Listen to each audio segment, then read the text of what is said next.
بسم الله الرحمن الرحیم. درازار آفیشل پښتو شاعري د طرفنا زه فضل سبحان ټول ملګرو ته د امن مینې او بختور نصیب دعا کوم. السلام علیکم ورحمت الله وبرکاتہ. ګرانو ملګرو، هیله لرم چې تاسو به روغ جوړ یې او د ژوند په لارو کې به د کامیابی په لور روان یې، بریالي اوسئ.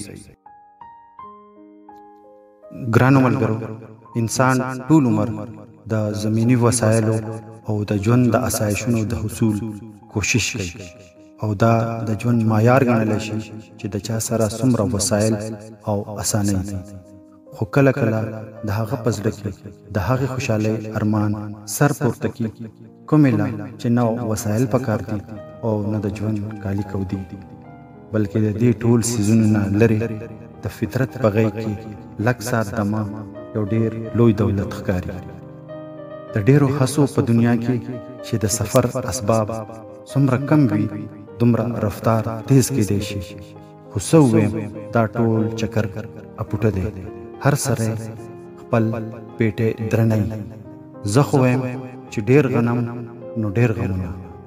غني خان څه ښایسته خبره کړې ده، بادشاهي د جهان څه کې ځان له ولې زیاتې غم. د انصاف تلل مشکل دي، څه به ډېر کې څه به کم. دا یو غزل ستاسو په خدمت کې پیش کوم. نه مې ملاله شته څوک نه د ملاله خبر، نه مې ملاله شته څوک نه د ملاله خبر، نه په کمال پوهېږم نه د زواله خبر. لکه یو بت چرته کې د پجاري مخې ته، لکه یو بت چرته کې د پجاري مخې ته، نه په جواب پوهېږم نه څه د سواله خبر. او د ځان نه ورک شوه چرته د تورو غرونو په شا، د ځان نه ورک شوه چرته د تورو غرونو په شا، نه په خپل خیال پوهېدې نه ستا د خاله خبر. او چرته وې ګل د بیدیا چرته وږمه د سبا، چرته وې ګل د بیدیا چرته وږمه د سبا، نه په هجران مې سکر نه د وصاله خبر. بس د قدرت غېږه کې لکه فطرت ودوې، بس د قدرت غېږه کې لکه فطرت ودوې، نه د سبا اندېښنې نه څه د حاله خبر. او یو مسافر وې چرته د کور مهلت نه لري، یو مسافر وې چرته د کور مهلت نه لري، نه خپل پردي مې وې څوک نه د جنجاله خبر. او نه مې ملاله شته څوک نه د ملاله خبر، او نه په کمال پوهېږم نه د زواله خبر.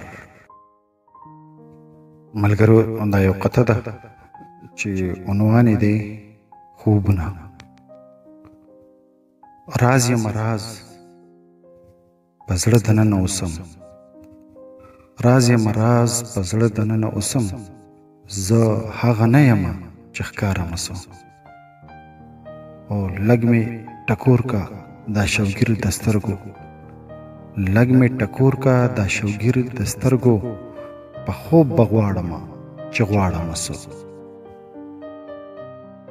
ګرانو ملګرو، امید دی چې دا کلام او مختصر تنقیدي خبرې به ستاسو خوښې شوي او د دې په هکله به زما سره په کمنټس کې خپل دریځ شریکوئ.